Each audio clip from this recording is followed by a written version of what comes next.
Цензургүй сурвалжилга. Энэхүү нэвтрүүлэг зохиогчийн эрхийн хуулиар хамгаалагдсан болно. Цензургүй сурвалжилга нэвтрүүлгийг элдэв шагналд нэр дэвшүүлэхийг хориглоно.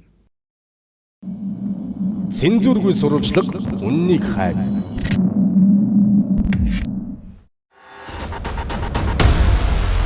Тэсч үлдэхийн төлөөх тулаан эхэллээ. Монголын эдийн засаг аврал ирж байна. Дэлхийн 209 оронд тархаж 1,200,000 хүн халдвар авч 70,000 хүн амнасаа алдаад байгаа COVID-19 хэмээх цар тахал улам хүрээгээд хэлсээр.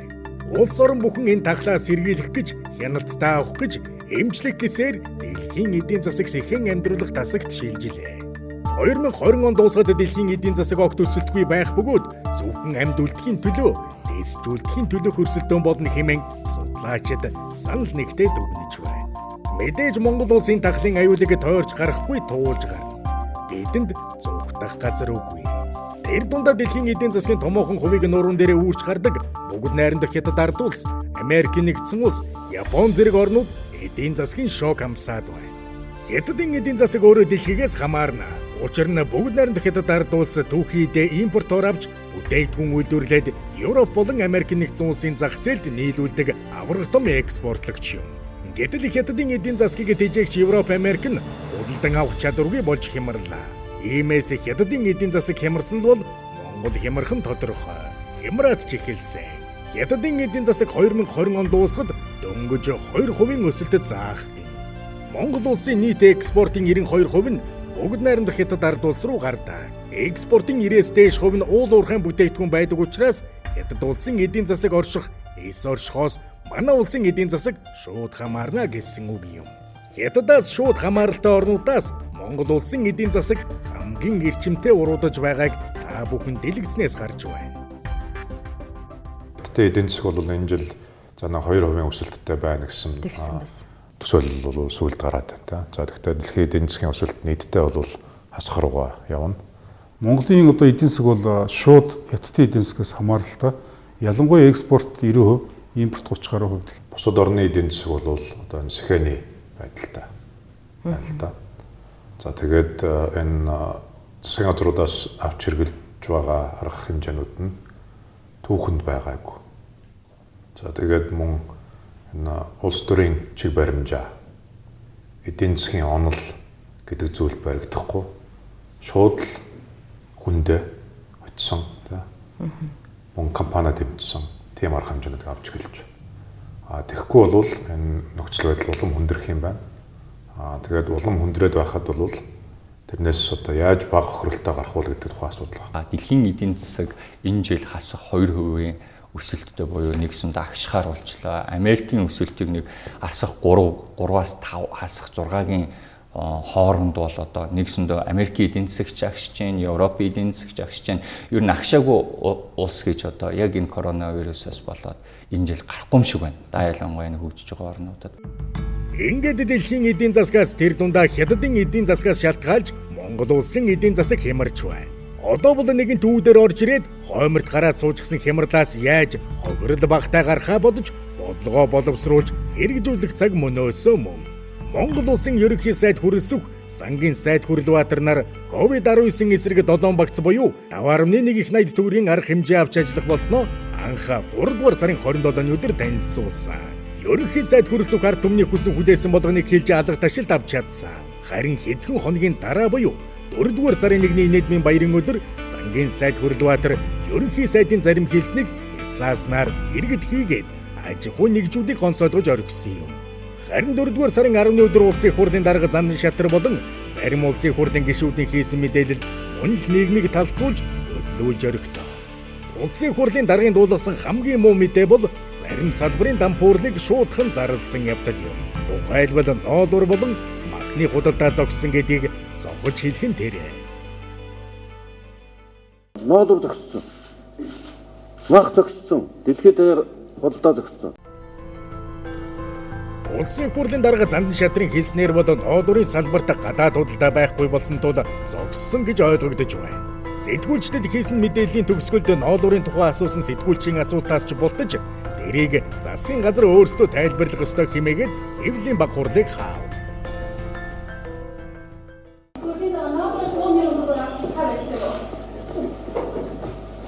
За ноолуурын асуудлаар ажиллаж байна. Зах зээлийн үн ханшийг, дэлхийн зах зээлийн үн ханшийг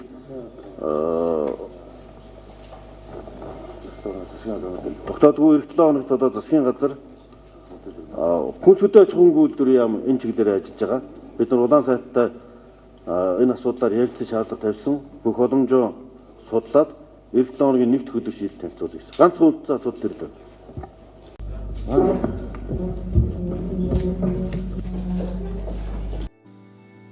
Энэхүү ноолуурын үнийг 100 мянган төгрөгт барина гэсэн ерөнхий сайд болоод сангийн сайдын амлалт худлаа болсон. 4-р сарын 10-ны өдрийн засгийн газрын мэдээ сонинд хүнс хөдөө аж ахуй хөнгөн үйлдвэрийн яамны хөнгөн үйлдвэрийн хөгжлийн бодлого зохицуулалтын газрын дарга Батхүү гэдэг хүн малчид буруу ойлгосон байна. Бүх ноолуурыг 100 мянган төгрөгөөр авахгүй гэж мэдэгдсэн байлаа. Үүний дараа улсын их хурлын дарга ноолуурын тухай асуусан сэтгүүлчийн асуултаас бултсан зэрэг нь эргэлзээ улам төрүүлв.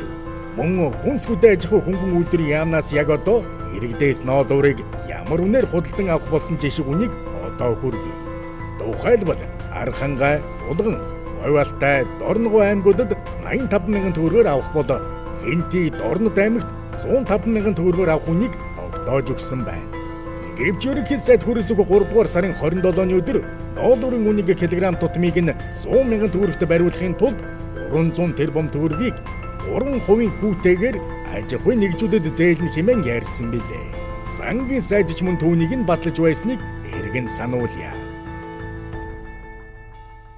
233 мянган малчин өрхөөхөө ажил амьдралыг тэтгэх дэмжих зорилгоор ноолуурын үныг бид нар дунджаар 100 мянган төгрөгт байлгах зорилгоор энэ 300 тэрбум төгрөгийн хөнгөлтэй зээлийг үйлдвэрлэгч нарт олгож байгаа. За мөнгө нь бол Монгол Улсын хөгжлийн банкнаас гарна. Хүүгийн зөрөөгийн улсын төсвөөс бол гаргахаар шийдэл зохицуулагдсан байж байгаа. За энэ мэдээллийг хийнгүүт ямаагаас хамандаг малчид хөөрөн баярч дэвцлээ. Сангийн сайд Хүрлбаатар ерөнхий сайд хүрэл сүх нарыг мэдээлэл хийх үед ноолуур килограмм тутамдаа 60 мянган төгрөг байсан. За 60 мянган төгрөгийн ноолуурыг 100 мянган төгрөг хүргэнэ гэсэн засгийн газрын энэ шийдвэрийг малчид тадархан хүлээн авч итгэн суусаар. Гэтэл өнөөдрийн байдлаар 1 кг ноолуур 40 мянган төгрөгт хүрлээ. Гэвч малчид хүлээсээр 100 мянган төгрөгөөр зарна гэдэгт итгэсээр.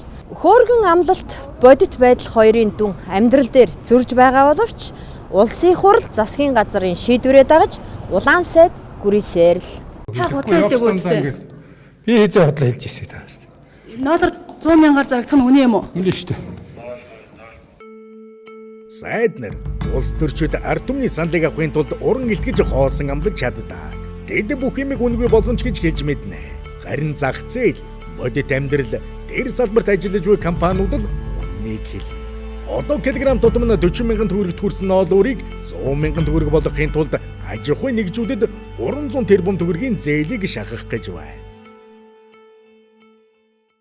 Ноолуурын бодит үнэлгээ одоо 40 мянга болчлоо. Яг одоо 40 мянга. Энэ ярилцлагыг авч яхад цаашаа унах байх гэж бодож байна. Гэтэл энийг 100 мянгад барина гэж засгийн газар ярьж байгаа байхгүй. Тэгэхээр 100 мянгаар би малчнаас ноолуур авахын тулд би ноолуурын компани захирал танаас би хөнгөлтөө зээл авахгүй байхгүй. Би тийм юм тэнэг юм хийхгүй. Яг бол энэ дэлхий дээр гол ноолуур авдаг Итали, Хятад, Америкийн нэгдсэн улс 3 амьд үлдэхийн төлөө явж байгаа байхгүй. Гэтэл надаас ноолуур авахгүй. Тэгэхээр би яхаараа зах зээл дээр 40 мянга байгаа ноолуурыг 100 мянгаар авахын тулд танаас зээл авна гэж би тэгж өрөнд орохыг хүсэхгүй байхгүй юу? Тэр үсэн харин 2-3 сарын хугацаанд л одоо тодорхой зөвхөн тэр ямаатай тэр малчтад орлогоо олно тийм үү? Тэрнээс бас компаниуд бол дампуурах юм байгаа үстэй. Компаниуд ч бол өсөхгүй шүү дээ. Одоо бол миний ойлгож байгаагаар малчин бол ноолуураа зархаа болчих та 100 мянгаар зарна гэдэг. Тэгээ компаниуд наахаа болчлаа. Тэгэхээр эн чинь бол энэ хооронд харилцаа бол ингээд зогсчихж байна. Бид нэг 50 гаруй компани дунд иж бүрэн судалгаа хийсэн. Нөөцийн судалгаа хийсэн. Жилд монголчууд нэг 2 сая орчим жирхэг бүтээгдэхүүн хийдэг. Тэрнийхээ саяын экспортлдог. Тэрний 500 мянган дотоодын худалдаа авахс 500 мянган Монгол шинжүүлж тавьдаг. За энэ тооноос ингээ харахаар Италичууд өнөөдөр авахгүй. манад энэ жил зөөлч ирэхгүй. Монголчууд энэ жил ноолрын зам авахгүй. Илүү тэтэнд хоол хүнсэн чухал тийм. Эрүүл байх нь чухал.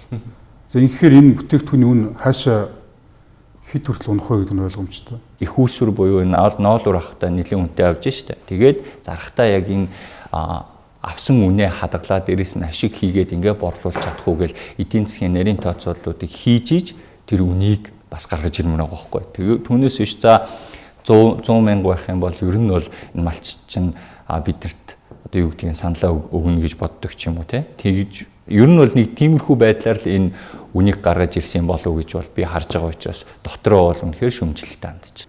Өнөөдрийн сонгуульд малчтын саналыг авахын тулд дунд нь байгаа ноолуурын компаниудыг шууд дампуурлах гэж байгаа ийм алхам болж өөрж байгаа. Дэлхийн зах зээл дээр ноолуурын үн, ноолуурын бүтээгдэхүүний үн навс унтсан ба шүү дээ.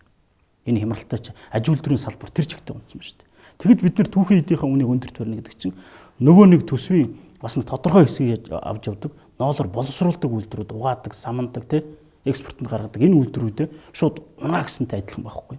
Тийм өндөр өртөгтэйгээр их үүсвэр дайчилчаад зах зээл дээр борлуулна гэсэн юм ойлголт байхгүй. Энэ шууд дампууруулж. Өөрөөр хэлбэл дунд урт хугацааны төсөв бүрдүүлдэг тэр тодорхой хэсгээ унгааж байгаа хэлбэр.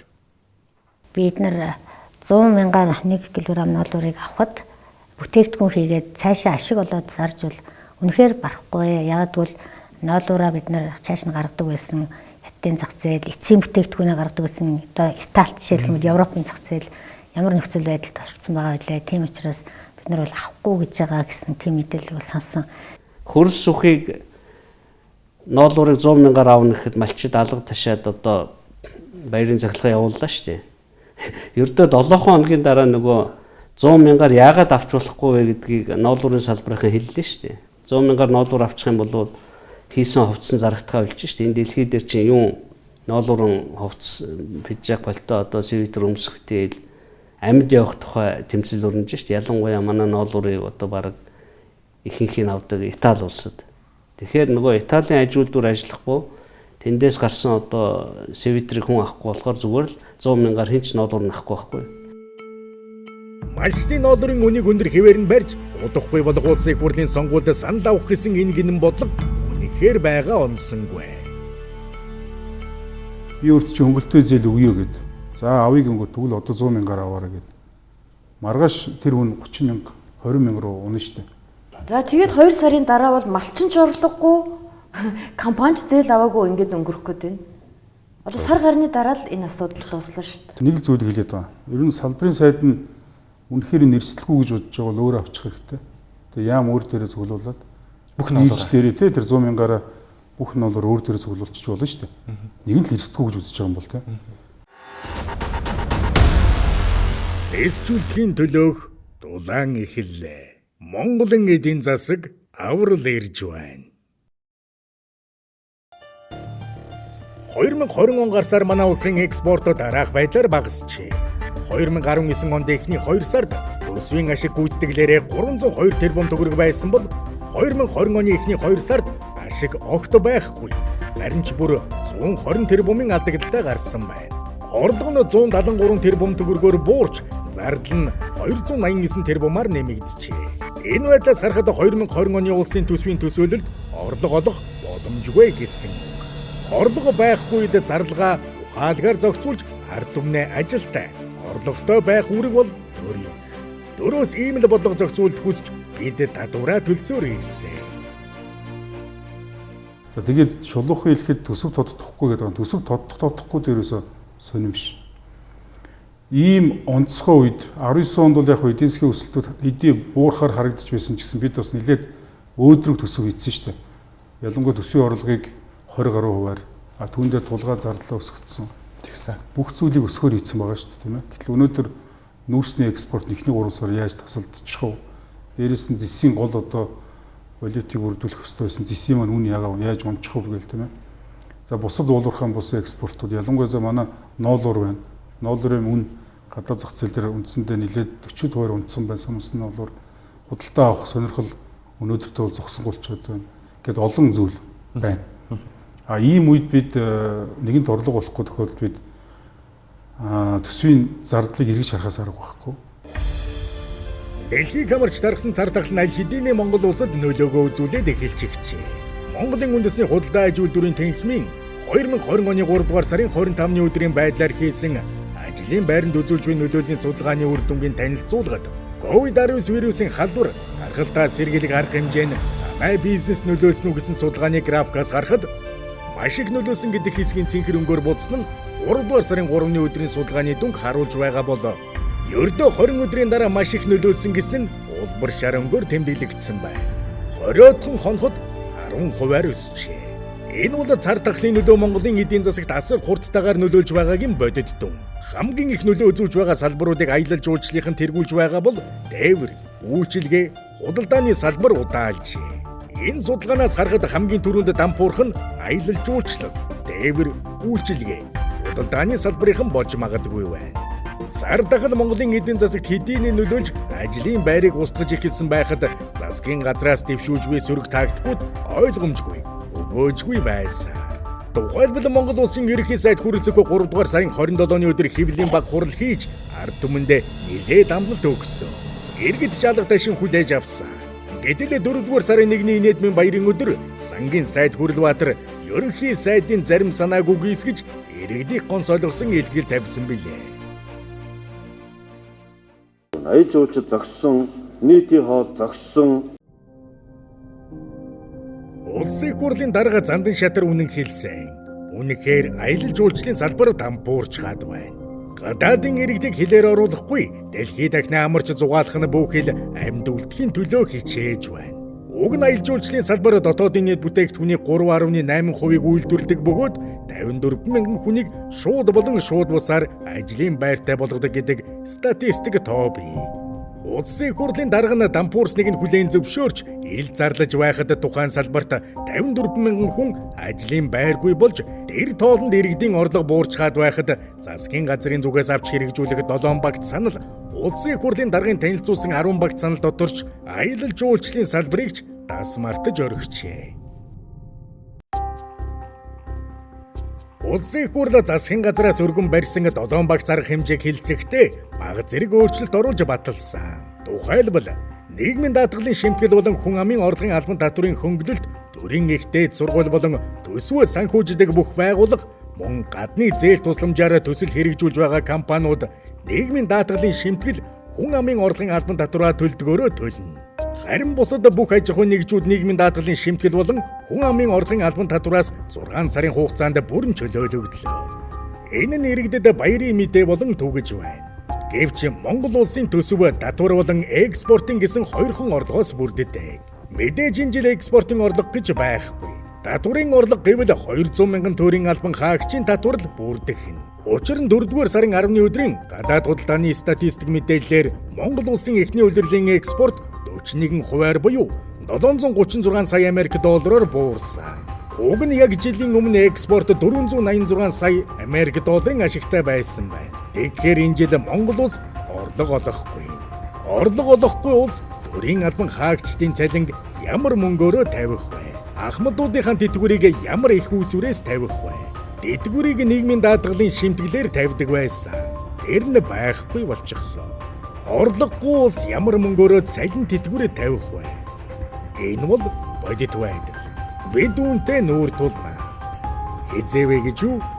3 сарын дараа буюу сонгуулийн дараа бид ийм нөхцөл байдалтай нүүр тулна. Төр нэг хэсэг хүмүүсийг ордос мартчихъя. Тэд бол өөрөөрөө өөрсдийгөө ажилтай болгодог аймачид юм. Энэ хүмүүс бол ямар нэгэн аж ахуй нэгж компанид харьяалагддаггүй, өөрсдөө болгож амьдралаа залгуулдаг хүмүүс.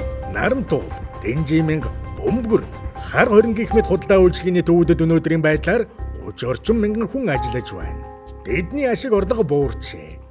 Засгийн газар улсын хурлаас 7 багц арга хэмжээнд тэднийг дэмжих бодлого огт байхгүй байна. Ялангуяа төрийн эрх бүхий байгууллагын шийдвэрээр үйл ажиллагаан зогссон болон орлого нь 50 буюу түүнээс дээш хувиар буурсан аж ахуйн нэгжүүдийн ажилтнуудад олгох 200 мянган төгрөгийн дэмжлэгийг ч энэ худалдаа эрхлэгчид авахгүй. Тэд төрийн дэмжлэгийн гадна хоцорлоо. Орлого тааруу бараг байхгүй шүү дээ. Ер нь одоо тааруул биш шүү дээ. Өвчин гарсаас хойш бол одоо эрс мутсан шүү дээ. Энэ 8-аач тайван дээр хэцүү л биш шүү дээ. Худалдаа бол тааруул хүн амтан байхгүй. Харж байгаас та нар. Үнэхээр хүн алга байна. Яаж ч орлого хийхий, яаж түрээс мөнгө өгөхий мэдэхгүй л байна одоо. Худалдаа авах чадвар нь айгүй муу байх. Ер нь харьцангуй багассан шүү дээ. Одоо ер нь л муу л болоод байна да. Бараач ирнэ. Хүнч байхгүй хөдөлгөөн багтаалаа. Тий, уг нь бол яриач юм байдгүйс ер нь бол жилд айгүй энэ жилд айгүй муугаад. Тий. Өдөрт одоо бараг зарим 8-нд нь бараг хаграхгүй маграхгүй болж байгаа шүү дээ. Ерөөс 8 моолцсон. Орлого тааруулга шүү дээ. Хүн багтаа. Монгол улсын ерөнхий сайд хүрэл зөвхөн 3 дугаар сарын 27-ны өдөр энэхүү мэдэгдсэн билээ. Шинэ коронавирусын улмаас үйл ажиллагаанд доголдож, орлого нь буурч байгаа боловч ажлын байрыг хадгалж, хувийн хвшлийн аж ахуйн нэгжүүдийн ажилтан бүрд сар бүр 200 мянган төгрөгийн одоо дэмжлэг тусалцааг 3 сарын хугацаанд олгохоор шийдвэрлэж байна. За ерөнхий сайд үнэхээр сайхан хэллээ. Үйл ажиллагаанд доголдсон ч гэсэн ажлын байраа хадгалж байгаа аж ахуйн нэгжүүд ажилтныхаа тоогоор 200 мянган төгрөгийг засгийн газраас авах нь гэж бодцгоо. Энэ тал дээр бүгд л баярлаж ерөнхий сайдаа авахулсан зургийг хүртэл сошиал ортонд постож зүрх хүртэл илгээж байлаа. Гэтэл 4-р сарын 1-ний өдөр сангийн сайд энэ их баяр хөөргийг үгүй хийчихсэн юм. За бичлэг хийж байгаа яг энэ цаг үед аялал жуулчлалын салбараас 56 мянган хүн ажлын байраа алдчихад байна. За гэтэл сангийн сайд ерөнхий сайдын гараас гинт гарч ирээд ийхүү мэдэгдэл хийсэн нь олон нийтийн дургуутслыг төрүүлсэн юм. Гэхдээ энэ дотроо бас ялгаатай.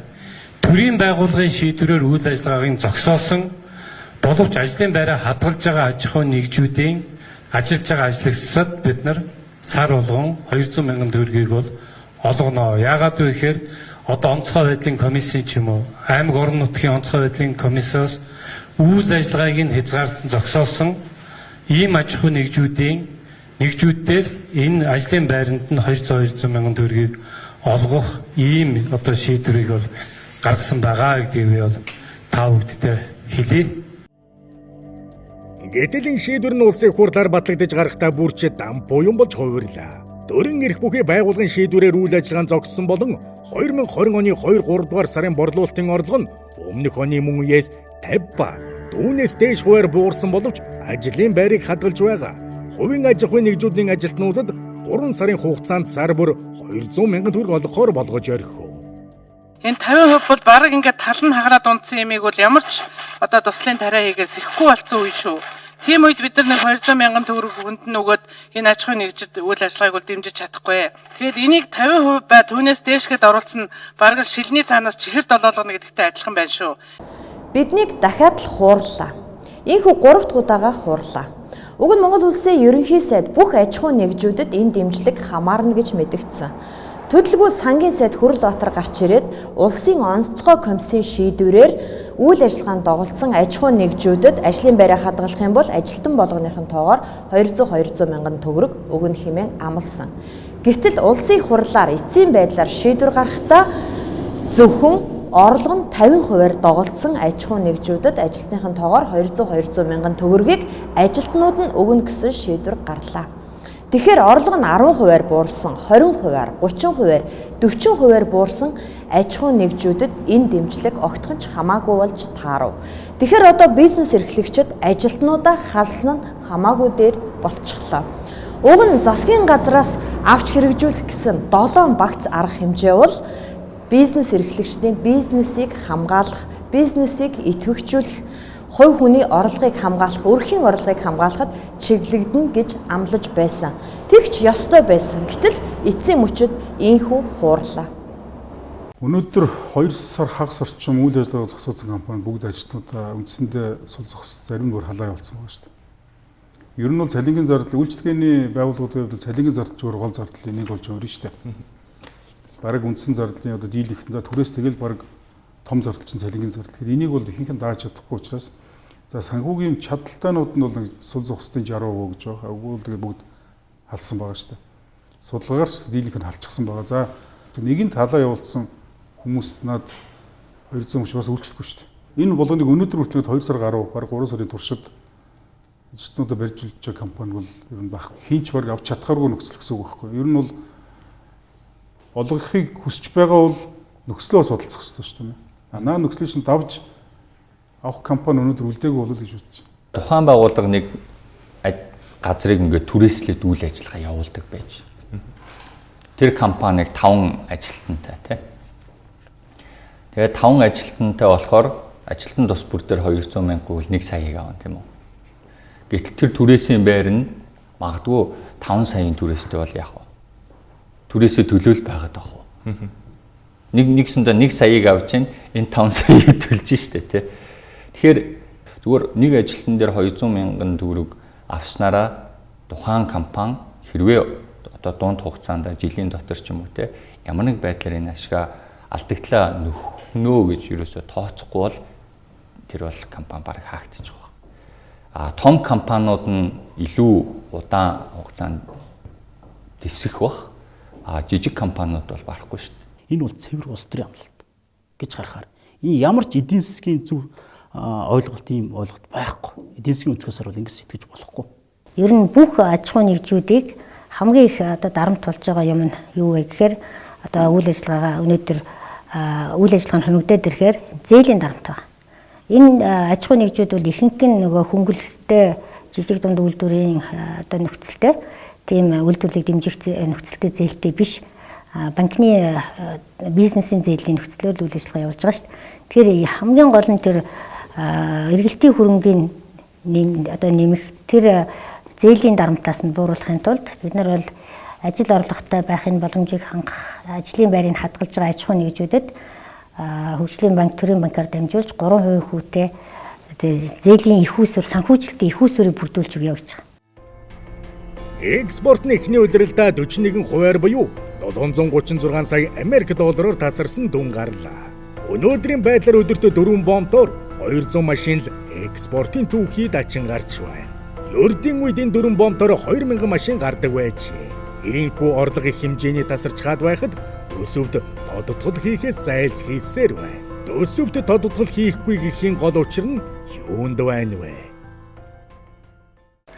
За гол учир нь 2020 оны улсын нэгдсэн төсөвт байна. Сангийн сайд болон ерөнхий сайд хоёр улсын төсөвт тодтгол хийхгүй гэдгээ удаадараа мэдгдлээ. Улсын их хурал дахь Монгол Ардын намын бүлэг хүртэл төсөвт тодтгол хийхгүй гэдгээ хатуу мэдэгдчихлээ.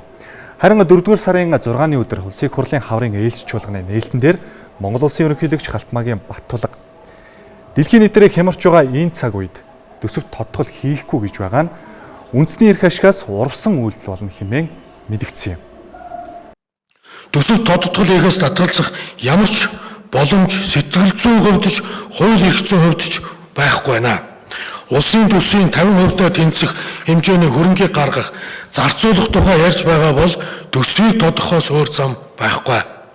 Цар тахлыг төр зүрийн зүйл хэмээн санаж улс төрийн эрх мэдэл, сонгуул зэргийг улс үндэстэн, ард нийтийг хамарсан аюул занлаас дээгүүр тавьж, чухалчлан үзэх нь хадуухан хэлэхэд үндэсний эрх ашигаас урвсан хэрэг юм а. Сонгуулийн санхүүжилтөд босгох, өчүүхэн эрх ашигыг ард түмний эрүүл мэнд бүтэн амьдралаас дээгүүр тавьж хэрхэж болохгүйг анхааруулж байна. За уг нь ямар үед төсөвт тодтгол хийх ёстой гэдэг төсвийн тухай хуулиар нарийн заагаад өгчихсөн. За та бүхэн төсвийн тухай хуулийн 34-р зүйлийг харж байна. За 34-ийн 1-1 дээр төсвийн доктортой байдлын тухай хуульд заасан төсвийн тусгай шаардлагыг баримтлахгүй байх нөхцөл байдал үүссэн. 34-ийн 1-2 урьдчилан тооцох боломжгүй нөхцөл байдлын улмаас төсвийн орлого буурах, зарлага нэмэгдэж, нэгдсэн төсвийн алдагдал дотоодын нийт бүтээгдэхүүний 3%-аар нэмэгдэх гэж заасан байна. Монгол улсын ерөнхийлөгч нь төсвөө тоддог, ийм хүнд цаг үедээ тоддохгүй байх нь үндэсний эрх ашигаас урвсан хэрэг болно гэж сануулад байхад парламентэд суудалтай зөрөг хүчин болох арчилсан намаас бас төсвөө тоддгоё гэд байхад огт доохгүйгээр төрийн хуулийн дээгүүр хөндлөн гიშгэж гарсан засгийн газар улсын их хурлд ямар нэгэн өөр эрх ашиг байна. Тэр эрх ашиг нь улсын их хурлын сонгуульд ямар ч үнээр хамаагүй ялах. Ялалтанд хүрэх нууц бол хөрөнгө оруулалт нэрээр 2020 оны улсын нэгдсэн төсөв шингээсэн 3.80-ын үнэтэй тендерүүд юм. Төсөв тоддохгүй гэдгээ би одоо 1 2 4-т хэлж байна. Төсөв тоддохгүй. Тоддох гэм үүсэх шалтгаан бол бий болоогүй байгаа. Төсөв тодтгол хийхгүй гэж үзэж байгаа. Нэг асуудал байгаа. Төсвийн тодтгол хийж бүтээн байгуулалтын ажлуудаас бас одоо таны гэсэн ийм санал санаачлагыг бас одоо зарим улс төрчнөр гаргаж байгаа. Энэ бид нар бас хүндэлтэй хандж байгаа, энийг судалж үзэж байгаа. Тэгэхдээ өнөөдрийг төсвийг бид нар бүтээн байгуулалтын ажлуудаа хангахыг хүсэхгүй байна. Яагаад гэвэл энэ бол цаана ажил. Өнөөдөр бол төсөвт тодтгол хийх тийм шаардлага бол үсээгүй байна.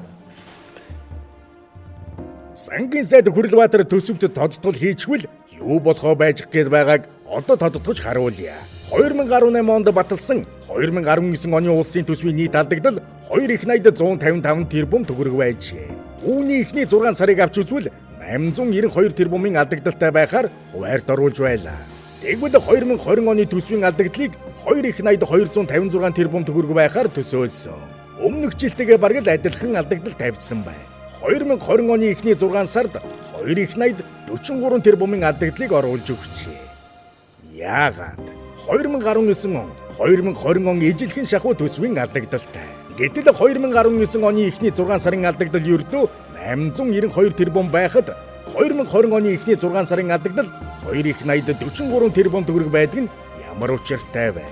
Нийт 2020 онд тохиолдох төсвийн алдагдлын 90%-ийг ийхүү сонгуулиас өмнө төсөөлсөн нь батлагдж байна. Энэ юу гэсэн үг вэ? Тэгэхээр энэ 2,186 эхний 6 сард хийнэ гэдэг чинь цаана юу гэж илэрхийлээд байна гэхээр бүх худалдан авалтуудаа бүх үйл ажиллагаа одоо бараа байдаг юм, үйлчилгээ байдаг юм уу? Тэр худалдан авалтуудаа эхний 6 сартаа дуусгаад сонгуульд орно гэсэн тийм төлөвлөгөөг анх 19 оны 10 сард төсвөө хийж явахдаа л гаргаад тавьсан байхгүй.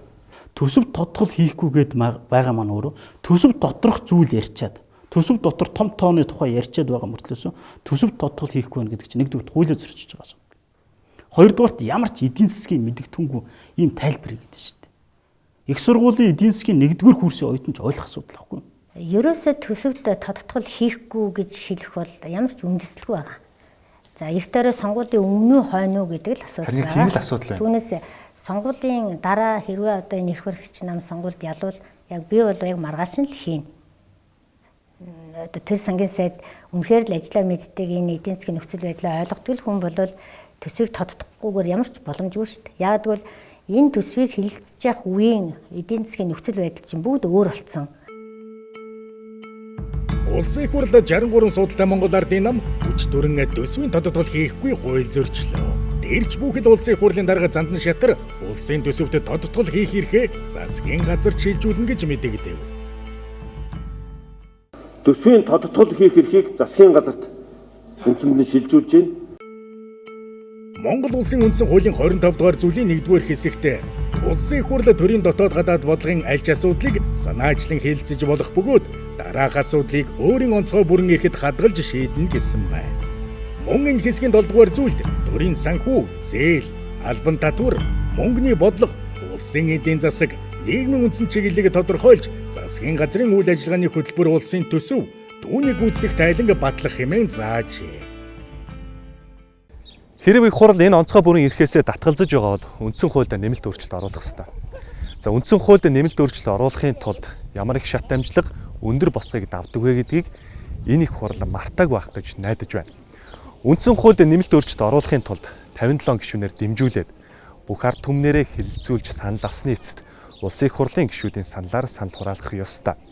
За үнэхээр хуулиа зөрчиё гэж байгаа бол хоёрын хооронд засгийн газар байхаар сангийн сайд Хүрлбаатарт шилжүүлсгүйгээд улсын их хурлаар тогтоол баталчих хэрэгтэй.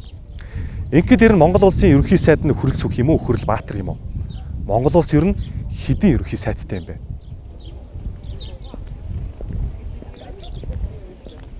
Сангийн сайдыг захирч чадахгүй л тэгэл ерөнхий сайдын ажлаа өгсөн дээр шүү дээ. Нэг л ерөнхий сайдтай байх шүү дээ энэ дэлхий дээр. Тэнгэрт хоёр нар байдгүй гэдэг шиг хоёр ерөнхий сайд байж болохгүй байхгүй.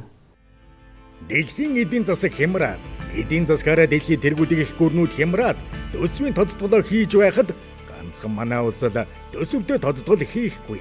Байшин барилга, хөшөө дурсгал, багийн төвийн засвар, конторын барилгуудаа хөрөнгө оруулалт нэрийн дор заавал барина л гэх. 2020 оны улсын төсөв шингэсэн энэ их ач холбогдолгүй байшин барилга, конторын засвар нэртэй тендерүүдийн мөнгөнд үнэтэй 3.1 их 80 төгрөг. 20 оны төсөвдөр 3.1 их 80 төгрөгийн хөрөнгө оруулалт байж байгаа. Тэсч үлдэхийн төлөөх Тулаан эхэллээ. Монголын эдийн засаг аврал ирж байна. Цензургүй баг бүтэн 4 сарын турш хөдөө орон нутагт ажиллаж хөрөнгө оруулалт нэрээр зарлагдаж байгаа тендерүүд ямар замаар хүнд очиж байгааг сурвалжилж үзэгч та бүхэнд өргөн барьсан. За хөрөнгө оруулалт нь өндөр тавигдсан орон нутагт бол аймгийн засаг дарга, иргэдийн төлөөлөгчдийн хурлын дарга, цөөхөн эрх мэдэлтнүүд, эрх барьж буй намын харьяалалтай хэсэг бүлэг хүмүүсийн хувийн компаниуд тендерийг хууль бусаар авч хувааж завшиж байгаа талаар бид баримт нотлохоотой тухай бүртэн та бүхэнд хүргэсэн. За энэ бүх тендерүүд хэнд зориулагдсан бэ гэвэл одоо улсын их хурал сууж байгаа улсын их хурлын гишүүдийг дахин улсын их хурлын гишүүн болоход зориулагдсан байсан. Энэ бүгдийн нийт үнийн дүн 3.1 их 80 төгрөг. За энэ 3.1 их 80 төгрөгөөр тэд багийн төвийг засдаг, буддаг, огт хөнгүү шахам газар цэцэрлэг, сургууль, соёлын төв барьдаг. Маш өндөр үнэтэй усан бассейн барих зэргээр тансаглаж байгаа. Эднийг барьж болно. Гэхдээ яг одоо цар тахлын вирус дэлхийд даяар хүчтэй дарахж зөвхөн дэсжүүлдэхийн төлөө, амьд үлдэхийн төлөө өрсөлдөж байгаа энэ цаг үед 3.1 их 80 төгрөгийн энэ зарлыг дэвчиж болох зардал. Гэтэл сангийн сайд Хүрлбаатар энэ зардлыг тэр чигээр нь гаргана гэсэн. Тэр дахиад улсын хурлын гишүүн болохыг хүсэж байна. Сангийн сайдын мөнхөрлөл ердөөл энэ. 3.1 их 80-ыг 15 мянган аж ахуйн нэгжүүд байгаа. Цаашаага 150 мянган хүн төлөөх юм байна гэж байгаа. За тэгээ үйлдэл нь яах юм бэ?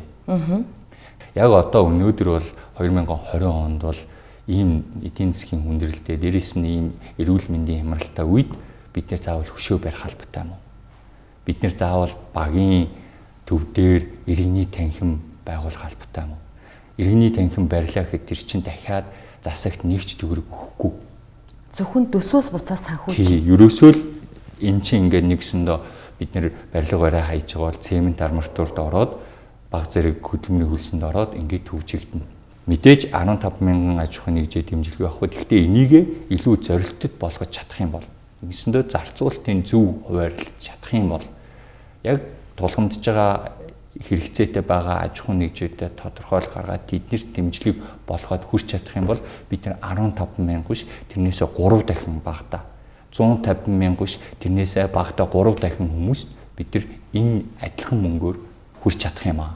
Тэр одоо зарна гэдэг мөнгө бол тэр нэг сангийн сайдын мөнгө биш байхгүй юу? Чинь энэ компаниудын хийсэн дотор. Тэгээ өнөөдрийн шиг ийм үйл ажил, ийм одоо хямрал дэлхийд даяар магадгүй 100 жилд 2-3 хаанд болж байгаа. Өнөөдрийн хямралыг Америкууд их хямралтайгаар зүүрлэж байна. Дэлхийн 2 дугаар дантай зүүрлэж байна тийм ээ санхүүгийн эдийн засгийн хувьд. Гэтэл монголчууд энэ компаниудын төлж байгаа энэ компаниуд амжиж бий болсон ажлын байр тэр ажилчдын төлж байгаа татвараар бүрдүүлж байгаа юм а зүйлээ буцаагаад энэ хүмүүсийг эрсдэлгүй байлгах, аль болох ажлын байрыг хадгалах, аль болох дампуурчихгүй байх нөхцөлийг бид харгалзах болох байхгүй. Тэгээ ийм одоо үүдийн санаачлах сэтгэлгүйгээр шийдвэр гаргаж байгаа гэдэг бол энэ бол үнэхээр ард иргэдийг басамжилж байна гэсэн. Бид нар хэлж байгаа шүү дээ. Компаниуд бол хүндрэл болох нэ гэдгээ мэдэнгүүтээ бүсэж хангалцсан. Одоо энэс цаашаа бүсэж хангална гэдэг бол одоо байж болохгүй л тийм хүнд байдал. Мөн адилхан хэмнэлтийг бол бид нар засгийн газар гаргаач. Өөрөөр хэлбэл тэр нөө юу лээ хөшөө барих тухай асуудал бол өнөөдөр бол төвчж болох юм байна шүү дээ. Нөгөө талд бол яг ажлын байрыг хадгалахын тулд бид нар хийж байгаа гэдэг юм. Гэхдээ тэр маань одоо яг илүү олон хүнд тэр хэлсэн шүү дээ. Илүү олон хүнийг бид нар хүнд байдлаас л гарах тухай бодож байгаа болохоос биш. Альва нэгэн компани энэ одоо нөхцөл байдлыг ашиглаад нэг ашиг хийгээд гарах тухай асуудал бол биш. Энэ хүнд хэрэгцээтэй болоод заавал энэ байшин барилга барих гэдэг. Өөр сонирхол яваад байна шүү дээ энэ дэр чинь. Хаяа тэгж хардхаас өөр арга байхгүй. Нэг бол тийм ашиг сонирхол явж байна. Хоёр дахь хөлбөр бол тэр хүмүүс үнэхээр энэ төсөв санхүүгийн мэдлэг байхгүй болсод байна. За энэ 15 мянган компани гэж байна. Энийг бол бид бас нэг үргэлжлэн задлж үзхийг хүсэж байгаа. Яг 15 мянга байна уу? Яг хэн бэ? Өнөөдөр яг үннийг хэлэхэд ард түмний компаниудын дургуутсаад байгаа нэг зүйл үүдэг шүү дээ. Тендер төрийн худалдаа авалт тэр бүр шудраг байж чаддаггүй. Бүгд араас ямар нэгэн байдлаар асуудал агуулдаг. Тийм ээ. Тэгээ яагаад заавал 5 сарда багтааж энэ болгоныг ашиглаад байгаа юм бэ? Гадны байгууллагч гэсэн дүгнж байгаа нь бол Монголд бол тохиолдож байгаа энэ улс орныхоо хөгжлийг чидэрлэж байгаа 3 том бэрхшээл байгаагийн нэг нь бол сонгуулийн мөрчлөг дагсан энэ төсвийн санхүүжилт гэдэг. Энэ юу хэлж яах вэ гэхээр яг сонгуулийн жилийн өмнө бол та нар эдийн засаг бол үнэхээр хайрлахаа болоод зүгээр л тойрог руугаа одоо өөрсдийнхөө л намынхаа хувь ус төрчийнхаа рейтингийг одоо тий сайжруулах ийм ачаал бүгдэлгүй төсвийн хөрөнгө оруулалтыг айгүй хийж байна. Энэ чинь өөрөө сонгуульд зориулсан хөрөнгө оруулалт болоод байна л гэж хэлсэн. Яг тэрнтэй бол санал нэг байгаа. Зар тахлаас болж төлөвлөөгүй хямрал нүүрсэн энэ үед Монгол улсын засгийн газар улсын их хурл ард түмнээ ажилдаа орлоготой байлгахын тулд юу хийх ёстой вэ гэвэл нэн тэргуунд ажлын байрыг хамгаалах ёстой. Ажлын байрыг хамгаалахын тулд аж ахуйн нэгжүүдэд дампуурлаас сэргийлэх үүрэгтэй. Аж ахуйн нэгжүүдэд дампууруулахгүй тулд тэдэнд хөрөнгийн их усүр гаргаж өгөх үүрэгтэй. Энэ бол хөнгөлөлтөй, хүү багтаа зээл. Гэтэл энэ талаар Монголын засгийн газар ямар ч ажил хийнэ гэж дуурсангүй. Монголын үндэсний худалдаа аж үйлдвэрийн танхимыг хийсэн судалгаагаар одоогийн байдлаар 6,000 хүн ажлын байраа алдаад байна. Бид нэг 1500 компани донд судалгаа хийсэн байдаг. Эндээс харахаар тэр судалгаанд оролцсон компаниудын 33% нь ажлын байраа сонгогдсон байна.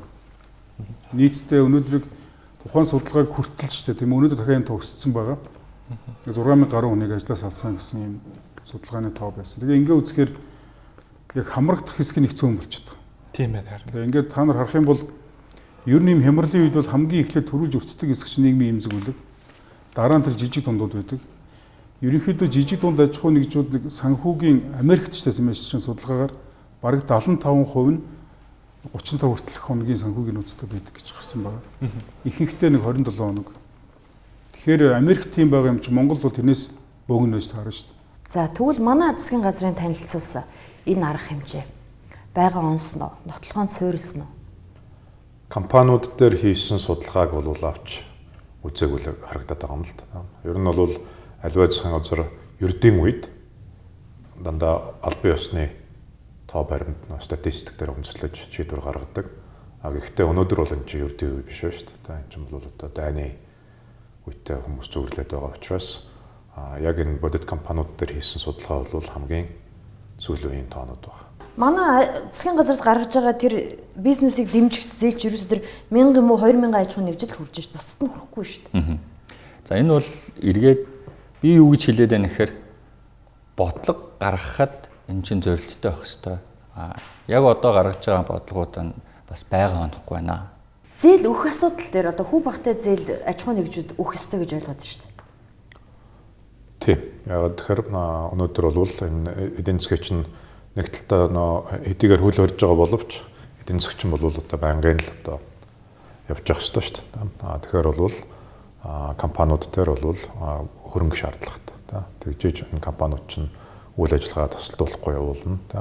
Тэгээд тэндээс бол хамгийн чухал зүйл нь өнөөдөр ажилчтай ажлаас нь халахгүй байх тухай асуудал байхгүй. Ажлын байраа хадгалж үлдэх. Тийм. Ягаад тэгэхээр бол өнөөдөр компани ашиг олох тухай бодохгүй шүү дээ.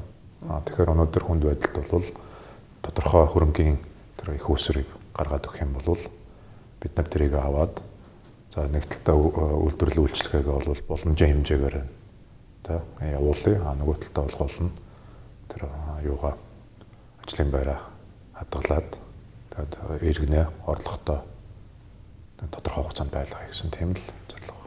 Төсөвт орсон энэ хөшөө багийн түүгээд энэ хэдэн зуун тэрбумын үйл ажиллагаагаа өөр зүйл зарцуулах юм бол төсөвд хэлсэн ч гэсэн дотор нь өөрчлөлт хийх гэдэг нь шүү дээ. Зориултуудыг. Тэгжиж бид нэр тэрэнд зарцуулж байгаа 100 сая төгрөгнөөс олох ашиг нь өндөр байна. Ашиг гэдэг нь мөнгөний хэлбэрээр биш шүү. Ажлын байр хадгалах, компаниудаа эрсдлээс аврах, хүмүүсээ ядуурлаг улсах, тэр эрсдлээс аврах энэ бүгдийг хэлээд байгаа. Одоо 95 мянган компани байдаг. Энэс 45 мянган нийтвэхтэй үйл ажиллагаа явуулдаг юм уу?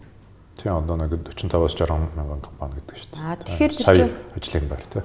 Сая ажлын байр тийм үү? Гэтэл ерөөсө сангийн сайдын ярьж байгаагаар бол 15 мянган аж ахуйн 150 мянган ажилчин л яриад байгаа шүү дээ. Тэгэхээр энэ бол бас л байгаа олоогүй асуудал мөн үү? Тийм энэ Монголын эдийн засгч бол тэр одоо хамгийн гол үнцнийг бүтээж байгаа субъект нь бол энэ компаниуд бизнес хийж байгаа улсууд жижиг том ингээд нийлээд за тэгээд тэр маань бол ингээд сая ажлын байр юм байна та. Сая ажлын байрыг өнөөдөр бид нар бүгдээр ингээд хамгаалж үлдэх юм бол энэ том хямралаас бид нар хурдан хөл дээрээ босч чадна. Тийм л одоо зорилго байна. Ер нь бол би миний харж байгаагаар энэ хямралын нөлөөллийн хүчин зүйлүүдэд зөв тооцоолж чадахгүй байна уу да. Зөв тооцоолж чадахгүй байгаа учраас авч байгаа арга хэмжээнүүд яг онохгүй байна уу гэсэн тийм дүгнэлтэнд бол хүрээд байгаа. Ажлын байрыг хадгалах чиглэлд ямар ч бодлого тусгаагүй засгийн газар улсын хурлаас аж ахуйн нэгжүүдийг татвараас чөлөөлнө гэж сайрхаад байгаа. Тэгвэл эдийн засгийн хямралын нөлөөгөөр тэргүй орлого ашигаа алдаж буй аж ахуйн нэгжүүд одоо хэрэгжиж байгаа хуулийнхаа дагуу татвар төлөхгүй. Ашиг олоогүй компани татвар төлөхгүй. Тэгэхээр ашиг олоогүй компаниг татвараас чөлөөлнө гэж юу байх вэ? Энэ бол ээлжид уурам мэхлэлт. Засгийн газар бидлэг хуураад байгаа юм шиг санагдаад байгаа байхгүй. Жишээ нь одоо засгийн газрын шийдвэрээр үйл ажиллагаагаа зогсооцсон байгууллагууд одоо ямар юмныхын нийгмийн даатгалын шимтгэл байх вэ? Тэд нар чинь үйл ажиллагаа явуулахгүй ашиг олох боломжтой ашигын татвар юу ч байхгүй шүү дээ. Тэрнээс нь чөлөөлнө гэдэг байгаа байхгүй. Гэтэл хямралын үед амиа авч явж байгаа одоо бид нар шиг юм жижигхэн байгууллагуудад харин тэр дэмжлэгийг үзүүлэх хэрэгтэй юм шүү. Угаасаа үйл ажиллагаа явуулахгүй ашиг олохгүй байгаа байгууллага хуулийн дагуу төлөхгүй шүү дээ тэр чинь. Гэтэл тэрийг айгүй ингээд аварч өршөөлөө гэд ингээд байх юм. Аж ахуйн нэгжийн холбоо орлогын албан төгс нэгэнт ингээд эдийн засаг ийм тохиолдолд борлуулалтын орлого бүх компаниуд буутсан байгаа. 67% борлуулалтын орлого буусан гэж бас хариулсан байгаа шүү дээ. Тэгээд 1.5 хүртэл гэдэг чинь бол манай одоо улсын хувьд дандаа жижиг компаниуд байгаа. Тэгээд тэд угаасаа ашигын татвар гэж байхгүй. Яг бол бүгд алдагдaltaй учраас угаасаа төлөхгүй татвар байхгүй. Тэгээд нэгэнт төлөхгүй татварыг хөнгөлж нэг зарлана гэдэг чинь өөрөө бас нэг төрлийн шоу юм да. Хуураад байгаа юм биш үү тийм үү? Ерөн зүгээр асуудал шийдэж байгаа юм шиг харагдаад байна. Дүр үзүүлж байна. Дээрэс нь үнэхээр одоо юу гэдэг энэ эдийн засгийг аврын энэ эцэстэлд ороод байгаа компаниудаа дэм болыг тусуулъя гэдэг суур цаад санаачлах сэтгэл бол байхгүй гэж харна. Энэ эрүүл мэнд дээр авж байгаа арга хэмжээнээс чинь хамгийн их хохирж байгаа зүйлс бол одоо аж ахуйн нэгжүүд байгууллага. Гэхдээ яагаад энэ хамгийн том дуграад байгаа энэ аж ахуйн нэгжүүд энэ байгууллагын ажлын байр бий болгодог хүмүүс рүү анхаарахгүй байгаа юм бэ? Нэгсэнд аж ахуйн нэгж байгуулах чинь ажлын байраа хадгалаад үлдэх юм бол энэ иргэд ч хожин байгууллагууд ч хожин. Яг ингээд ерөнхий сайдыг ярьж байхад бол тэр ярьж байгаа долоод бол бүх хүмүүс хамрагдах юм шиг сонсогдсон. За нийгмийн даатгалын шимтгэл төлж байгаа бүх хүмүүс 42,000 төгрөгөө төлөхгүй гэртээ одоо авч үлдэх нь шүү дээ. За яг цагаа тулаад одоо хөрөлбаатар сайдын яриагаар бол эн чинь хасагдсаар байгаа цөөхөн болчлоо шүү дээ.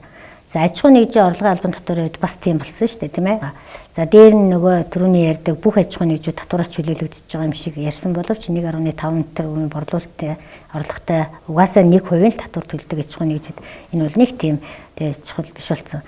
За энэ бол нөгөө бүх аж ахуйн нэгжүүд нийгмийн даатгалын шимтгэл төлдөг хүмүүс, хуваарай одоо татвар төлдөг хүмүүсийг төр бол бүгдний чинь та нэг харж ин шүү гэдэг том мессеж хайсан.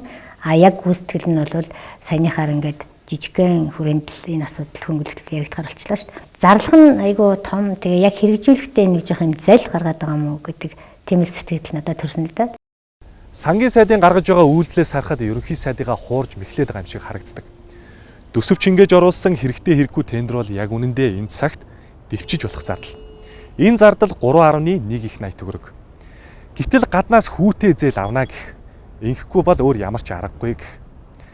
Ерөнхий сайдыгаа цаг ямагт болчимгүй худал мэдээлэл хийлгэнэ. Өөр араас нь гарч ирээд залруулна. Харин энэ хуралдаа ерөнхий сайдтай хэрхэн яаж тайлбарладаг нь үнэхээр сонив. Удахгүй сонгуул болох гэж байна. Сонгуульд бид заавал ялах ёстой байх гэж л тайлбарладаг баг. Үндсэн хуулинд ерөнхий сайд гэдэг үг байдаг, сангийн сайд гэдэг үг байхгүй. Тэр юу гэж нэхээр бүх сайд нар ерөнхий сайдынхаа үгэнд үг дүүг орно. Ерөнхий сайд томилогдож засгийн газар эхлэн ерөнхий сайд огцорж засгийн газар тарна.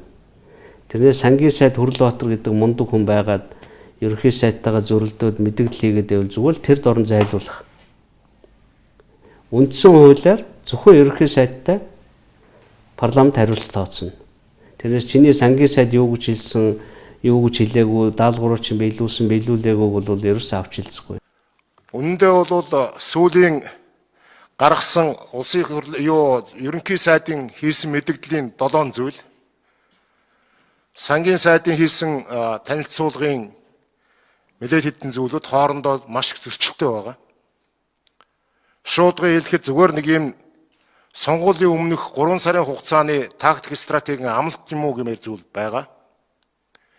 Яг үнэндээ хэлэхэд энэ коронавирусээс урьдчилан сэргийлэх, тэрний одоо дэлхийг нийтэг хамарсан энэ үйл явцын эрдэмтэд мэрэгчлэтнүүдийн судалгаар гарч байгаа 4-6 сар болох энэ урт хугацааны үргэлжлэх хугацаанд энэ эдийн засгийн эрсдлээс хамгаалах яг тийм зэгцтэй бодлого байхгүй байгаа гэдгийг бид шууд хэлэх хэрэгтэй. Ерөнхий сайд нэг мэдээлэл хийхдээ маш бүрэнхий хийгээд тэрийг нь сангийн сайд гарч ирэхдээ бүр наривчлахаараа баахан аж ахуйн нэгжүүдийг ингээд ялгуурлцсан тохиолдол гарч байгаа. Энэ нь эргээд нөгөө буруу хүлээлт үүсгээ, буруу хүлээлт нь тодорхойгүй байдал руу шилжээд одоо яах нь ингээд мэддэхгүй те. Зүгээр өөртөө баатар болохын тулд ингээд ярьсан нь бол зах зээл дээр бол тодорхойгүй байдал үүсгэсэн. Ер нь бол яг тэр мэдээллийн дараагаас гол эдийн засагч нар бүгд тооцоо хийж эхэлсэн л дээ. Ямар их усүрээс нэгдүгürt энэ мөнгийг шийдэж байгаа. За өртг нь хэр байх юм? Гол яг эдийн засгийн байга зөв хөндлөж чадж гэнэ үү? Гэт олон асуултуудыг эдийн засагч нар тавьсан. Үүний дагуу танхим бас нэлээд ажилласан. Бүх зүйл таамаг төдий зүйл болоод хувирсан л да тийм ээ. Засгийн газар цар тахлын улмаас үүсэт буй эдийн засгийн хямралыг давахад 7 зүйл дээр суурилсан төлөвлөгөөгөө сангийн сайд Хүрлбаатар тайлбарлахдаа эрүүл мэндийн салбарт нийт шаардлагатайгаар нэмж оруулсан шинэ санхүүжилт 20.6 тэрбум гэж мэдэгдсэн. Сайн хэрэг. Эрүүл мэндийн дайны үед энэ байтугай зээл тусламжийг эрүүл мэндийн салбарт зориулах үүрэгтэй. Гэтэл дөнгөж 159 тэрбум төгрөгийг Азийн хөгжлийн банк, Дэлхийн банкнаас зээлэх гэж байна. Санхүүжилтүүдийг нь их хурлаар батлуулах шаардлагатай хэд хэдэн асуудлууд байгаа. За Азийн хөгжлийн банкнаас бол нийтдээ 81.9 тэрбум төгрөгийг хурдчилсан байдлаар санхүүжилтийн шийдвэрлээд одоо их хурлд оруулж байна. За Азийн хөгжлийн банк муу ялгаа байхгүй 2.7 тэрбум төгрөгийн буцалтгүй тусламжийг бол шийдвэрлсэн. Энд бас бид нар оруулж байна. За Дэлхийн банкны 74.4 тэрбум төгрөгийн санхүүжилтийг бид нар богинохон хугацаанд бас гэр хэлцлийн хийгээд их хурлд оруулахын төвшөнд хүргэж ажилласан. Ингээд аваад үзэх юм бол төрүүчийн одоо 17-тоо нийлээд тооцоод үзэх юм бол үндсэндээ 200 тэрбум төгрөгийн санхүүжилтийг бид нар өнөөдрийн байдлаар эрүүл мэндийнхаа салбар дээр шийдвэрлэчихсэн явж байгаа. Эрүүл мэндийн салбарт нэмэлт хөрөнгө оруулалт зайлшгүй хэрэгтэй. Үүнийг эсэргүүцэх хүн байхгүй. Бүгд дэмжинэ. Харин сангийн сайдын ярьж байгаагаар 159 тэрбум төгрөгийг нэмж зээлэх хэрэгтэй гин. Тэгвэл Улаанбаатар хотын төв талбай, Чингисийн талбайн өмнөх ургаан моддыг огтолж усан ориглуур барих гэсэн 3.2 тэрбум төгрөгөө хэмнээд эрүүл мэндийн салбартаа хөрөнгө оруулалт хийж болохгүй юу? Мөн 2020 оны улсын төсөвт оруулсан хөшөө барих, конторын барилгын засвар, багийн төвийг засаж сэлбэж барих, усан бассейн барих гэсэн 3.1 их найт төгрөгөө хэмнээд эрүүл мэндийн салбартаа хөрөнгө оруулалт хийж болохгүй юу? Заавал Дэлхийн банк, Азийн хөгжлийн банкнаас мөнгө зээлэхгүй л хогчин шүү гэсэн буу тулгалт байна уу? Мөнгө тулгалт байна уу? Сангийн сайдаа. Бидэнд үүнээс өөр сонголт байхгүй л гэдэг байгаа хүн дээ. Тэгэхээр бидний хувьд бол зээлээ урт хугацаатай 30-аас 40 жилийн хугацаатай хүүн нэгээс 3 орчим хувийн үе дотор санхүүжилтийн хүсрүүдээ ингээ баталгаажуулаад гэрээ хэлцлүүдээ хийгээд явж байгаамаа гэдэг бид нэр хэлье. Өөр сонголт үнэхээр алга. Засгийн газраас улсын хурлаар хилцүүлсэн COVID-19 вирусын эсрэг хэрэгжүүлж байгаа болон хэрэгжүүлэх эдийн засгийн арга хэмжээнд нэгэн сонирхолтой илэрц гарч ирсэн юм аа. Энэ бол сангийн сайд Хүрлбаатарын гаргаж ирсэн 720 сая долларын үнэ бүхий үндэсний үйлдвэрлэл, боловсруулах үйлдвэрлэл, өдөө аж ахуй дэд бүтэц зэрэг салбарт хэрэгжүүлэх 14 төсөл хөтөлбөр. Улс оронд хэрэгжих аливаа шин төслийг хэрэгжүүлэх хэсгийг улсын хурл шийддэг хуультай. Гэтэл Хүрлбаатарын яриад буй 14 төслийн тухай өнгөрсөн 4 жилийн туршид улсын хурлаар хэлцэж баталсан нэг ч төсөл байхгүй билээ. Энэ сангийн сайд нэг ийм юм ярьдаг юм аа.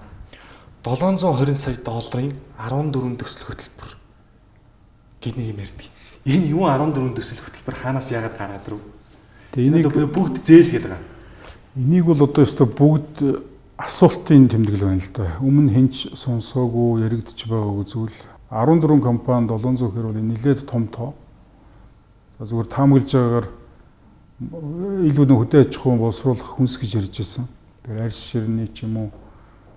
Тэгэл одоо гэхдээ бид үнэхээр хэлж мэдэхгүй нь ямар төсөл гинт юм гараад ирвэ тий. Тэгээ ямар төсөл ямар өчтэй юм том тоо тэгээд гэрийн зурагдсан гэдэг байгаа. Харин тийм. Тэгэхээр энийг бол бид бас нууцын зэрэгэлтэй юм яваад байна уу? Өнөөдөр Монгол яг бизнес дээр бол тийм байх боломжгүй шүү дээ. Төмөр замын бүтээн байгуулалтыг яриад байгаа юм уу? Аршины боловсруулах үйлдвэрийг яриад байгаа юм уу?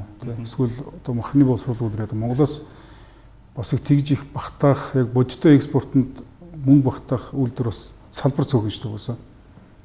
Гэхдээ энэ хувийн хвшлийнхээ өнөөдөр мдээгүй ярилцаагүй ингээ гинт тоо гараад ирэхээр хүн болгоно хардж байна л да тийм ээ. Чон бороноор гэдэг шиг энийг эдийн засгийг аврах гэж байгаа гэдэг улсын зээл юм бол энэ чинь буцаа дараа нь татвар төлөгчдийн нэг төлнө шүү дээ. 14 төсөл ярьжсэн сангисэд. Тэр 14 төслөөс та олж танилцв уу? За тэрстэй юу яриад байгаагаа өөрөө ч хайхтарс тайлбарлаагүй би ч бас мэдсэнгүй. Тэр 14 төсөл нь өмнө нь төсөвт суудсан төслүүдийг яриад байгаа юм уу? Шинээр суулгах төслүүд яриад байгаа юм уу? Маш тодорхойгүй шүү дээ. Тэгэхээр ер нь өөрөө бол нэмэлт санхүүжилтийг бол гадны байгууллагуудаар санхүүжих нь 700 орчмын одоо бүрдүүлсэн байгаа гэж ярьсан. Тэгээ энэ бүх санхүүжилтээ одоо яг юунд зарах уу гэдгээ улсын хурлд эдийн засгийн байнгын орон төсвийн байнгын оронд бол танилцуулах байх гэж найдаж байгаа. Үнэхээр гаднаас $720 сая буюу 2 их найдад төгрөгийн зээл авах гэдэг үгээд байхын оронд нөгөө музей, өшөө барих, конторын засвар, соёлын төв, усан бассейн зориулан тендер зарлахаар төлөвлөсөн 3.1 их найд төгрөгөө аж ахуйн нэгжүүдэд ажлын байраа хамгаалгээд хөнгөлтэй зээл болгоод өгч гэж болмоор санагдах юм. Уг нь парламентэд суудалтай арчсан намын саналд аж ахуйн нэгжүүдэд жилийн 3% хүүтэй зээл өгье гэсэн саналыг дэмжиж явчихад болохгүй зүйл байхгүй юм. Гэвч улсын их хурлын дарга арчсан намын саналыг хүлээж авахаас татгалзсан билээ. Тэр сөрөг хүчин улсын их хурлд суудалтай сөрөг хүчний зүгээс хамтраад энэ хямралаас гаргах хамгийн оновчтой хамгийн зөв шийдвэрийг тал талаасаа нийлүүлж байгаа л бүгдээрээ ярья гэд өргөж барихаар авахгүй байгаа нь одоо үнэхээр гайхшрал төрүүлсэн. Энэ бол Монгол улсын их хурл Монгол улсын их хурлын дарга бол ямар нэгэн намчрахлах одоо намын өнгнөөс биш яг улс орны эрх ашигын үүднээс парламентын судалтай бүх намаа хүндэтгэж гаргаж байгаа саналыг нь бол хүлээж аваад нэгтгсэн ажлын хэсэг байгуулаад цаашаа явах бол боломжтой байсан л да. Тэгээд яхахгүй сонгуульд өгчтэй л гэж ойлгогдож байгаа. Хамгийн гол байч нь яг энэ хүндрэлд орчоод байгаа 20 гаруй мянган компани шүү. Яг эднийхээ орлогыг хадгалах, дээрээс нь үйл ажиллагаагийн хэвийн байлгахад шаардлагатай тэр гол хүсэж байгаа юм нэг хөнгөлөлтөй санхүүгийн хүсэж байгаа шүү дээ. Энэ бол өөрөө зардал биш. Буцаагаад үйл ажиллагаа хэвийн болохыг төлчих шүү дээ, тийм ээ. Тэгэхээр одоо аж ахуйн нэгжүүдэд олгох хөнгөлөлттэй зээлийн асуудлыг одоо хурлаатар сайдын тавьсан персентажаас би л олж хараагүй. Бид нар бас сайн ойлгохгүй л байгаа. Одоо ингээд их хурлаар яаж батлагдах нь тэрийн төлөөгээд байна шүү дээ. Тэр амлсан зүйлсүүд нь яг юу гэсэн үг юм бэ?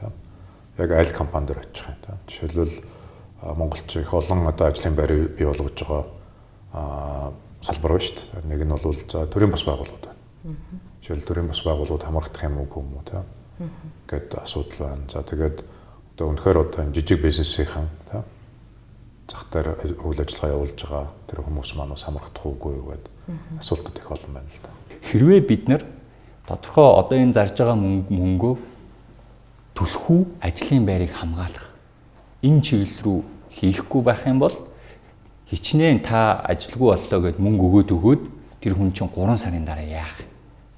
Ерөөсөө л орлого нь ингээл багасаа явчихж байгаа. Тэсч үлдэхийн төлөөх тулаан эхэллээ. Монголын эдийн засаг аврал ирж байна.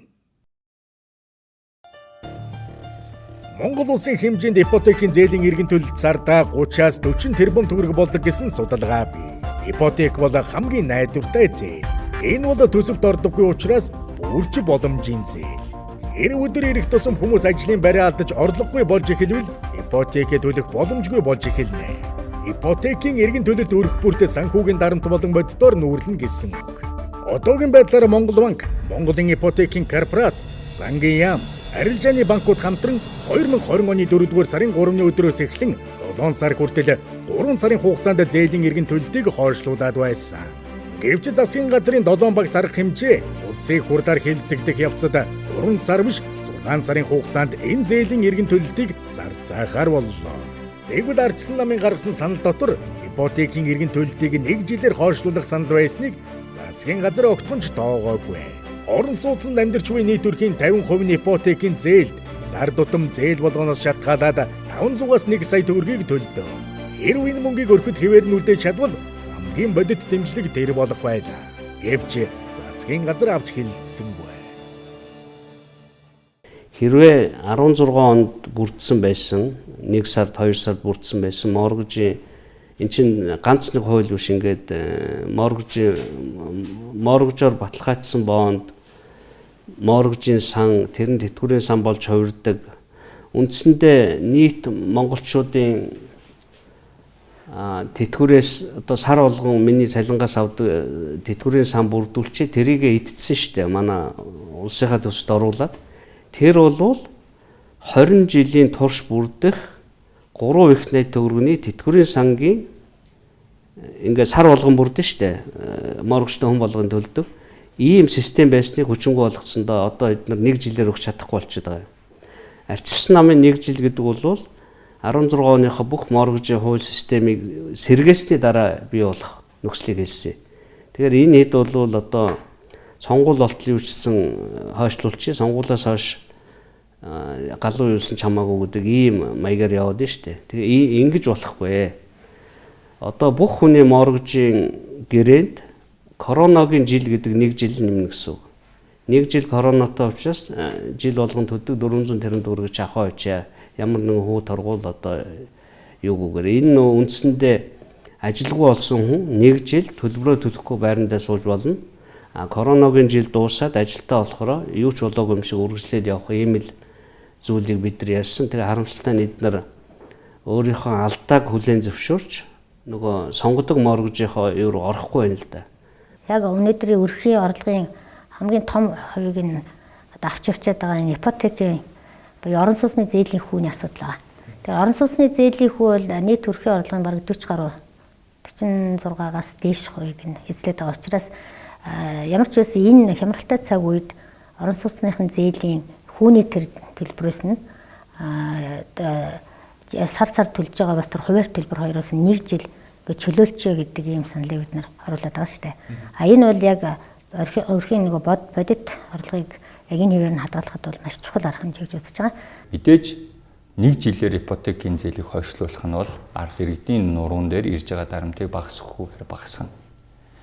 Тэглээгээд бид нэр ажлын байрыг хадгалж чадахгүй бол бас эн чинь энэ хямрал дууслаа гэхэд тэр хүмүүс чинь яаж энэ ипотекийн зээлийг төлөх юм бэ? Яг одоо 1 жилийн хугацаанд төлөлтийг нь бол одоо зарцаах боломж бол байгаа юм байна. Харин ипотекийн зээлийг 1 жилээр биш 3 сараар хойшлуулсан Монгол ардын нам сонгуулийн амлалтаа ипотекийг ямар ч урдчилгаа төлбөргүй болгоно гэсэн юм. Болгож олон. Гэхдээ моргжийнхаа бүх системийг дампууруулад маш олон хүн байрнаасаа хөөгдөх. Энийг яагаад бол Америкийн нэгдсэн улс туршаад үзсэн. Яг оюун эрдэнэ шиг популист улс төрж гарч ирээд энэ нэг цагийн ажил хийдэг Мексикууд одоо өнгө тарьснууд яагаад байранд орж болдгоо юм гэдэг асуудлыг тавиад анх 30% эхэлсэн урьдчилгаа төлбөрийг 0 болгосон юм.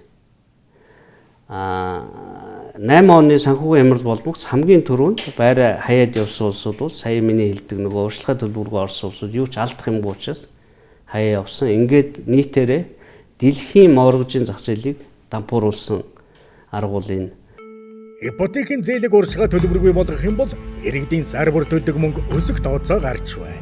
Энэ зээлийг олгохдоо зээлийн тавигдах шаардлагад өрхийн орлогыг тодорхой заасан байдаг.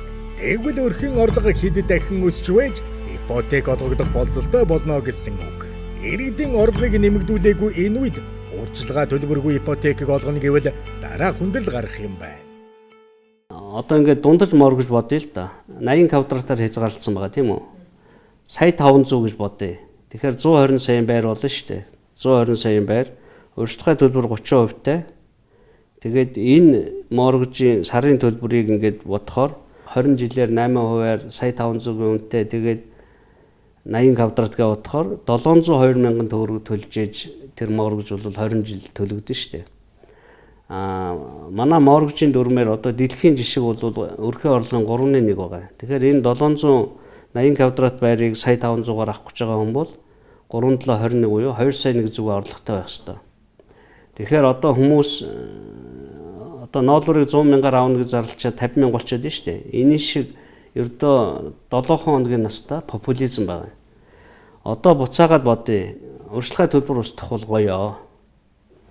Урьдчилан төлбөрийг 0 болгочихоор юу ч өөрчлөхгүй. 80 квадрат сая 500 мянга 30% л 0 болгочих. Тэгэхээр ямар мөнгө төлөх үү гэдэг нь гараад ирнэ. 1 сая 3 мянган төгрөг 728 төгрөг. 1 сая 3 мянга 728 мянга төгрөг.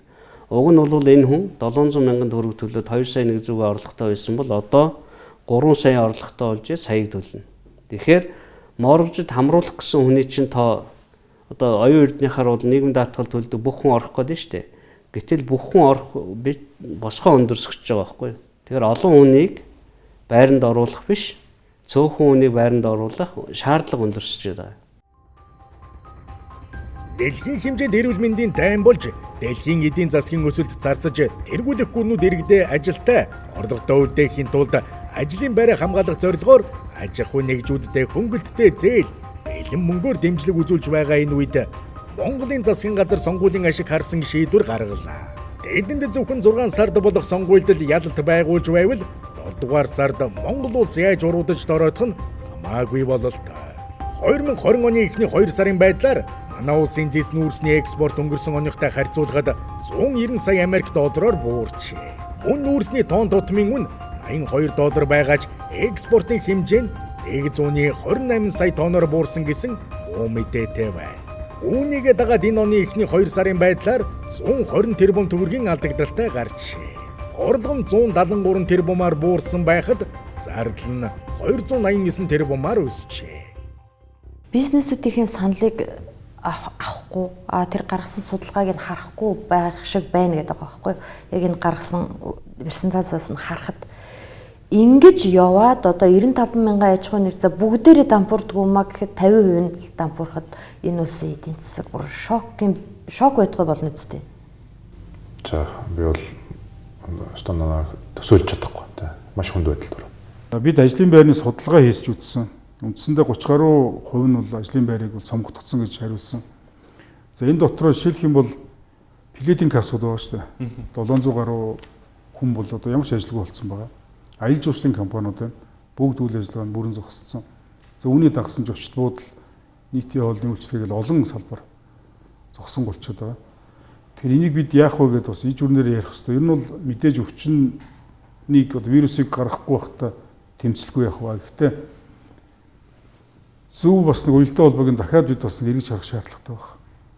Засгийн газрын яг одоогийн энэ 7 төрлийн бодлого хэлбэр төдий.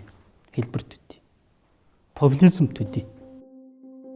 COVID-19 сар тахлын дэлхийд учруулж буй эрүүл мэндийн хохирлоос улбаалan эдийн засгийн гүн шок бүх орныг хамарч байна. Улс гүрэн болгон тус тусдаа хямралыг даван туулах Тэсч үлдэхийн төлөө бодлогоо боловсруулж хэрэгжүүлж байна. Бүгд найрамдах Солонгос улс бүр 3 дахь удаагийн багц төлөвлөгөөгөө хэрэгжүүлж эхэллээ.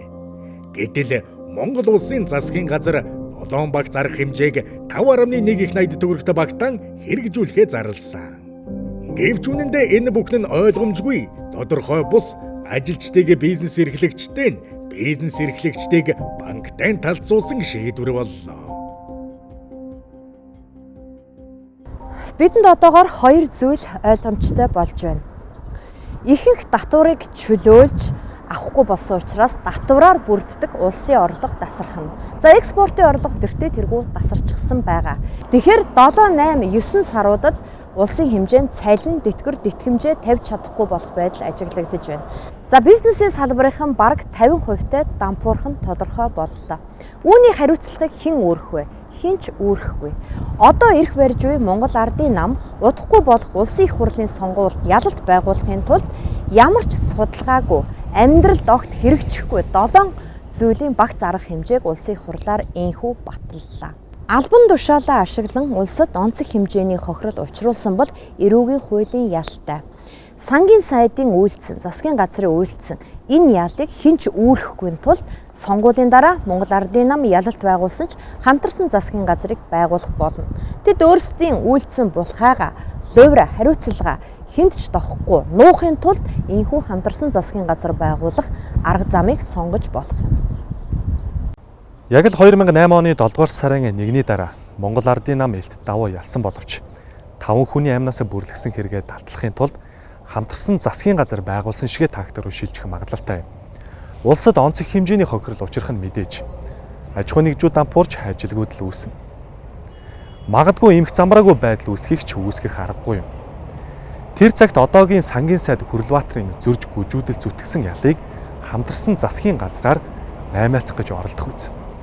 Харин Монголын ард түмний амсах зовлон ажилгүйд л ядуурл хинт ч хамаагүй үлдэх байх. Ингээд тэсч үлдэхийн төлөөх тулаан эхэллээ. Цензургүй сурвалжилга үннийг хайв.